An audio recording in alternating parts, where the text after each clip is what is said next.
की भावना पर रीझते हैं। आयु का, ज्ञान का, मान का भगवान के ऊपर कोई प्रभाव नहीं। हमारे भगवान गुरुदेव भगवान कहते थे, प्रबल प्रेम के पाले पड़कर प्रभु को नियम बदलते देखा। प्रबल प्रेम के पाले पड़कर प्रभु को नियम बदलते देखा।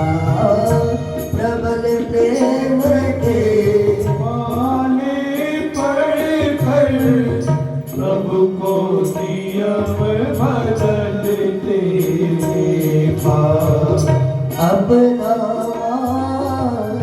टले टल जाए भक्त का मान न टलते देखा।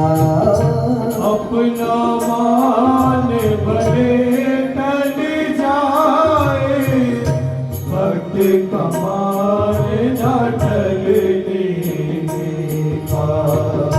जिनकी केवल कृपा दृष्टि से सकल जहान को पलके देखा। जिनकी केवल कृपा दृष्टि से सकल जहान को पलते देखा। उनको गोकुल के गोरस पर, उनको गोकुल के गोरस पर सौ सौ बार चलते देखा। सौ बार मचलते देखा। अपना मान टले टल जाए, अपना मान भले टल जाए हाथ का मान टलते देखा। भक्त का मान न टले देखा। वो परमात्मा केवल भक्त के भाव पर रीझते हैं। तो गुरुदेव ऐसा भी कोई उदाहरण है? भगवान सुखदेव स्वामी श्री उत्तानपाद जी के वंश का वर्णन करते हुए बताते हैं, परीक्षित, महात्मा मनु जी की 3 कन्याओं के वंश में आपने कल श्रवण किया। महात्मा मनु जी के 2 पुत्र भी हैं, प्रियव्रत और उत्तानपाद। और आप उत्तानपाद के वंश परंपरा में एक ऐसा बालक हुआ, ना भूतो ना भविष्य की। उत्तानपाद की 2 पत्नियां हैं, एक सुरुचि और एक सुमति। एक सुरुचि और एक सुनीति। तो सुनीति के जो पुत्र हैं वो है ध्रुव, और सुरुचि के जो पुत्र हैं उनका नाम है उत्तान। सुनीति बड़ी धर्मशीला धर्मपरायण स्त्री है। सुरुचि जब पहली बार महल में आई ना, तो सुरुचि ने सुनीति को घर से बाहर निकाल दिया। ये आखेट के लिए गए उत्तानपाद। उत्तानपाद का मतलब आप ऐसे समझो, हमारे जो ग्रंथ कथाएं हैं वो हमारे जीवन को भी जीवंत रूप में दर्शन कराती है। उत्तानपाद प्रत्येक जीव है, आप हैं, हम हैं, और हमारी भी 2 पत्नियां हैं, सुरुचि, सुनीति, एक मन और एक बुद्धि। हम कोई आपराधिक कार्य करने जाते, गलत कार्य करने जाते हैं, तो बुद्धि कहती है कि इसमें हमें कोई अपराध होगा, इसमें हमारी कोई हानि हो सकती है। तो उसी समय सुरुचि रूपी मन हमको कहते जो होगा देखा जाएगा, करो करो, कुछ नहीं होता, अपने मन की करो। तो महाराज हम आपसे निवेदन कर रहे हैं, ये कथा हमारी है। हम उत्तान पाद, हम गर्भ में जब उल्टे लेटे हुए होते हैं तो पैर ऊपर को होते हैं, उत्तान पाद का मतलब ऊपर को पैर। तो सुनीति की बात माने तो जो भी कार्य होता है वो ध्रुव होता है, यानी अटल होता है। और सुरुचि की बात माने तो उसका जो पुत्र है, उसका जो कार्य है वो उत्तम तो हो सकता है पर स्थिर नहीं हो सकता।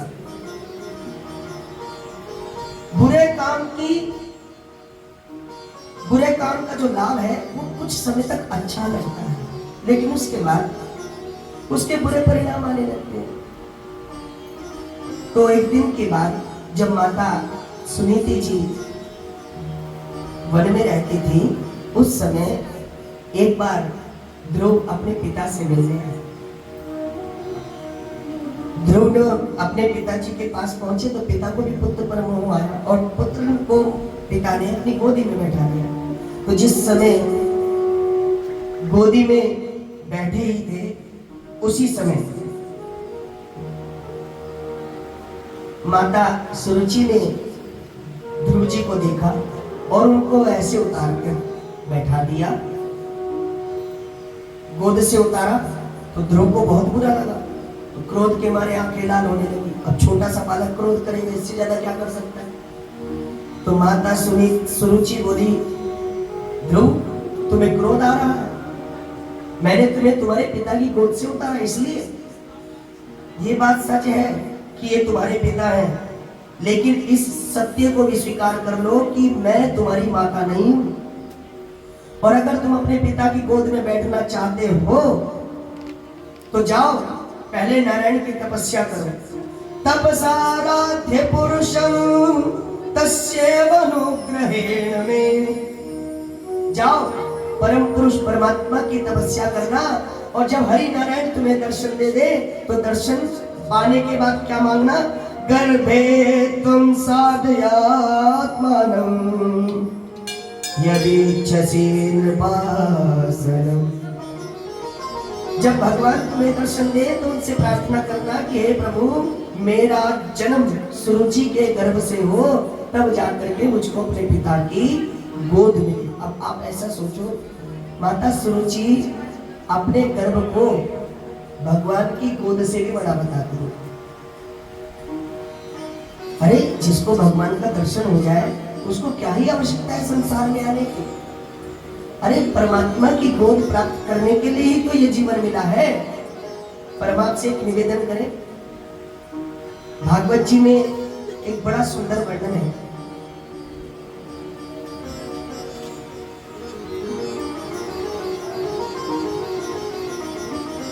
कथा तो अगले स्कंद की है, पर अभी के प्रसंग पर आ गई है तो हम आपको निवेदन कर देंगे।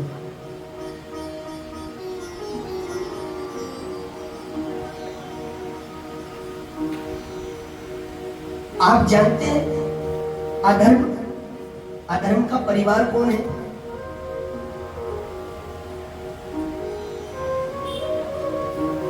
अधर्म की पत्नी है मृषा, तृष्णा, और इन दोनों के संतान कौन है? दंभ, पाखंड। इनके पौत्र कौन है? लोभ, निकृति, शठता। फिर इनके प्रपौत्र कौन है? क्रोध, हिंसा। फिर इनके प्रपौत्रों के पुत्र कौन है? कलह। और इस कलह की बेटी का नाम है दुरुक्ति। दुरुक्ति का मतलब गाली। इस दुरुक्ति के पुत्र का नाम है नरक। भागवत जी में वर्णन। आप सोचो ये अधर्म के साथी हैं, ये अधर्म का परिवार है। जब व्यक्ति अधर्म युक्त होता है तो पहले वो किसी से नफरत करने लगता है, उसके बाद उसके अंदर पाखंड आ जाता है, दिखावा करने लगता है, उसके बाद फिर वो लोभी हो जाता है ना, फिर वो निकृष्ट हो जाता है, कुछ करना नहीं चाहता, आलसी हो जाता, प्रमादी हो जाता है नहीं। और जब आदमी कुछ करेगा ही नहीं तो उसे हर किसी करने वाले में कमी दिखाई देने लगती है, तो फिर वो क्रोध करने लगता, तुम ये काम अच्छे से नहीं करते, तुम ये नहीं करते, वो नहीं करते, तो बुराई भलाई करने लगता है। जब बुराई भलाई करने लगता है तो जो उसके अधीन लोग हैं फिर वो उनके ऊपर हिंसा भी करने लगता है, और जब वो हिंसक हो जाता है, हिंसा से कलह यानी झगड़ा जन्म लेता है, और जहां पर झगड़ा होता है फिर वहां पर दुरुक्ति जन्म लेती है, यानी कि गाली गलौज प्रकट हो जाती हैं। और जब व्यक्ति गाली गलौज में अपशब्द किसी को कहता है तो वो व्यक्ति नरकगामी हो जाता है। प्रभाव से निवेदन कर रहे थे, माता सुरुचि को भी हमें धन्यवाद देना चाहिए। क्यों? उन्होंने अपने अहंकारावेश में भी ध्रुव को गलत शिक्षा नहीं दी। उन्होंने ध्रुव से कहा, ध्रुव तू जाकर नारायण की प्रार्थना कर। ऐसी विमाता सबको मिले तो उनका धन्यवाद है। और माता सुनीति ने भी कहा, जाओ बेटा, तुम्हारी माँ ने तुम्हें जो संदेश दिया है उसका पालन करो और जाकर के भगवान की वंदना करो। ध्रुव जी वन में गए तो नारद जी आपकी परीक्षा लेने आए। जो प्रसाद है आप अंदर रख लीजिए।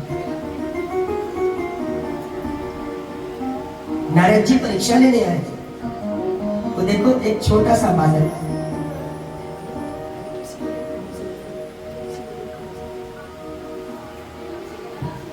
तो हम आपसे निवेदन कर रहे थे, नारद जी इस बालक की भक्ति की परीक्षा लेने आए। तो जब व्यक्ति भक्ति मार्ग पर आगे बढ़ता है तो संसार की समस्याएं उसकी परीक्षा लेती हैं, दुख भी होता है, अपमान भी होता है, लोग साथ भी छोड़ देते हैं।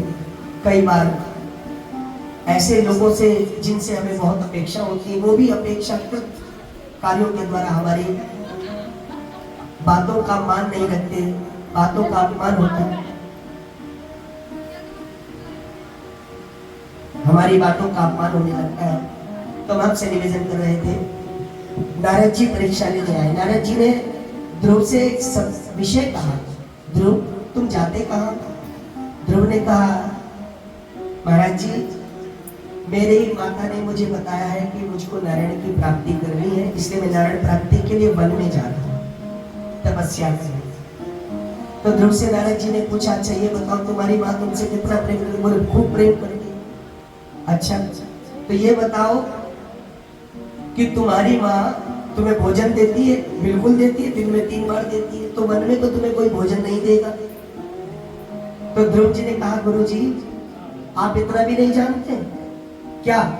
जब दांत नहीं थे दूध दियो, अब दांत दियो कछु खाए को देगो। जल में थल में पशु पक्षी में सबकी सुधि ले, वो मेरी भी ले हो। जान को देते अजान को दे, जहान को देते हो मोको भी दे हो। रे मन मूर्ख तो सोच करे क्यों, सोच करे कछु हाथ न है। क्या सोचना? महात्मा बलुक दास जी तो कह कर गए, अजगर करे न चाकरी, पंछी करे न मिलेगा। ईश्वर सबको देता है, भूखा उठाता है, भूखा सुलाता नहीं। तो जंगल के जंगली जानवरों को, अरे ईश्वर तो सब में वास करता। ईशावास्यमिदं सर्वं यत् किंचित् जगत्यां जगत् तेन तक्तेन भुंजिता मागधः कश्चित् धनम्। ऐसी कौन सी जगह है? हाँ, ईश्वर हरि व्यापक सर्वत्र समान।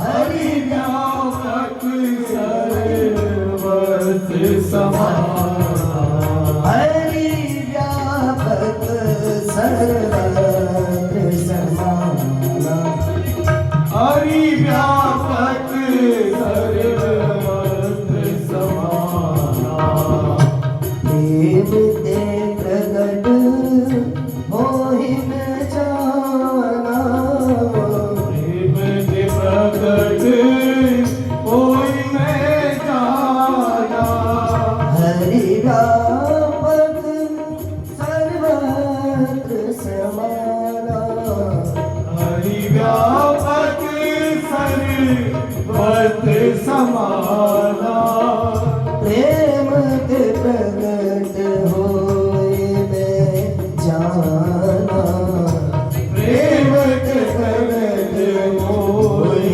मैं जाना भगवान सब जगह जाते हैं। ध्रुव जी की बात सुनकर नारद जी ने कहा, ध्रुव अब तुम भक्ति मार्ग में आगे बढ़ ही गए हो, तो मैं तुम्हें एक उपदेश देता हूँ। द्वादशाक्षरी मंत्र ओम नमो भगवते वासुदेवाय, इस मंत्र का जाप करना, निश्चित ही तुमको भगवत कृपा प्राप्ति हो। तो हम आपसे एक निवेदन करें, कोई सच्चा सदगुरु, हाँ कोई सच्चा सदगुरु आकर के हमको कोई भी एक नाम दीक्षित कर दे, उस नाम को आधार बना करके सच्चे मन वचन कर्म से अगर हम उस नाम को अपने जीवन का आधार बना लें, तो हम आपको लिखित दे सकते हैं, व्यासपीठ से कह, जीवन में एक बार ठाकुर जी आपको अपना अनुभव अवश्य कराएंगे। जब सच्चा मुर्शिद, जब कामिल मुर्शिद मिलता है तो बात खुदा से होती है। तो हम आपसे निवेदन कर रहे थे कि हमारे ध्रुव जी ने 6 महीने तक किया। पहले महीने तो उन्होंने पत्ते खाने शुरू किए, पर अगले महीने वो भी छोड़ दिए। कंदमूल खाए, अगले महीने कंदमूल छोड़कर पत्तों पर आ गए, फिर अगले महीने पत्ते भी छोड़ दिए। इतना कठिन तप, इसको उग्र तप बोलते, इतना उग्र तप किया। 3 महीने के बाद तो सांस लेना भी छोड़ दिया, अपने श्वासों को अपने कंठ में बसाकर और नित्य केवल हरि चर्चा, हरि नाम, हाँ प्रभु को बुलाए, हरि को बुलाए। और नारायण आपके तप से प्रसन्न होकर पहली बार, ना भूतो ना भविष्यति, पहली बार ठाकुर जी किसी को दर्शन देने नहीं, दर्शन करने आए। मात्र 6 वर्ष का बालक ठाकुर जी को दर्शन करने के लिए अभिभूत कर देता है कि ठाकुर जी दर्शन करना चाहते हैं। ऐसा कौन है जिसने त्रिलोकों की प्राणवायु को रोक दिया? अपने मन में एक छवि बनाए बैठे हैं और ठाकुर जी को वही दर्शन कर रहे हैं। कब वो आर्त भाव आता है, कब वो पुकार आती है, कब ठाकुर जी के प्रति प्रेम प्रकट होता है?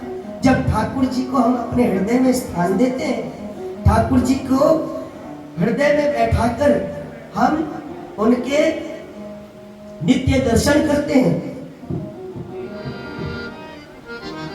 भाव भरे भूषणों से आपको सजाऊं मैं,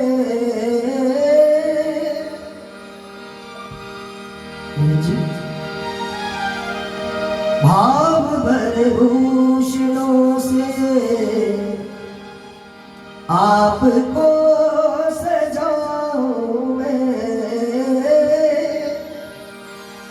नित नए भोज निज हाथों से पवाऊं मैं, नित नए भोज निज हाथों से पवाऊं मैं। करो तुम जब शयन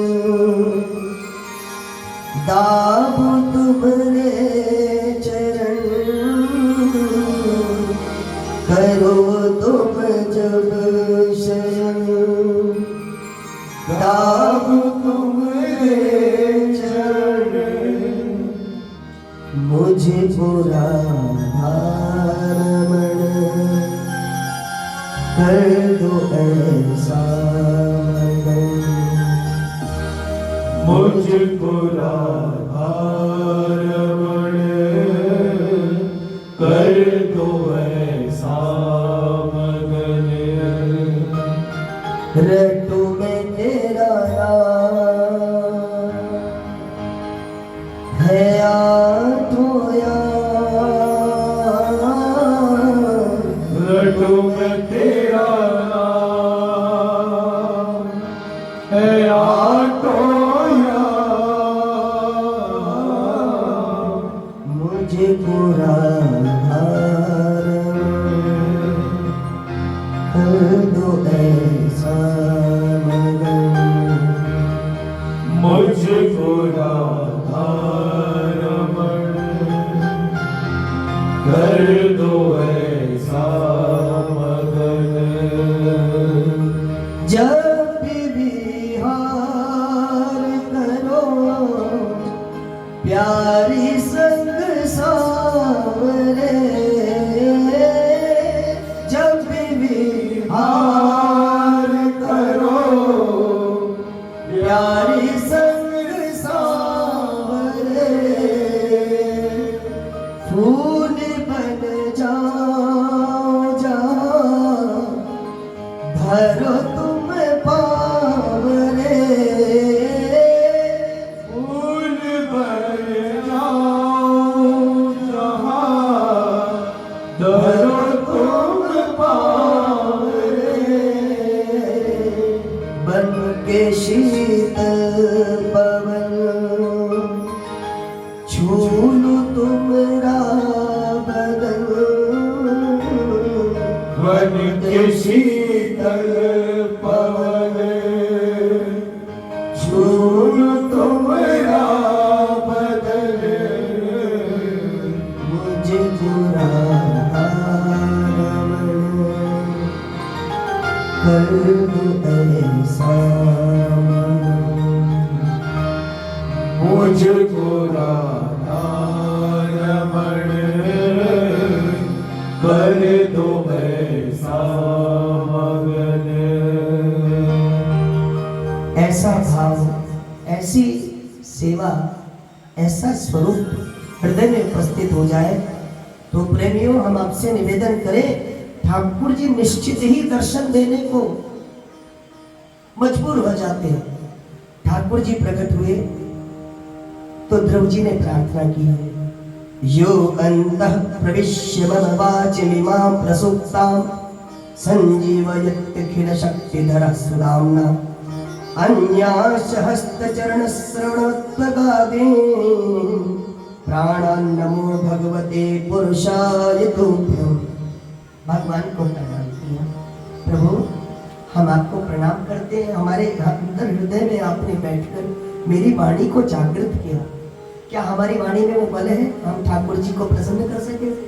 अरे वो तो ठाकुर जी की कृपा अपनी होती है कि वो हमारे किसी बात से रीझ जाए, वरना हमारी वाणी में वो स्वभाव, वो भाव, वो प्रभाव नहीं है कि हम ठाकुर जी को कह सकें कि ठाकुर जी आप प्रसन्न हो जाओ, या ठाकुर जी हमारे किसी वाक्य के पुष्पांजलि से प्रसन्न हो जाए। नहीं, ये तो ठाकुर जी की अपनी कृपा है। हाँ, जिस देश में, जिस देश में, परिवेश में रहो, राधा रमण, राधा रमण, राधा रमण करो।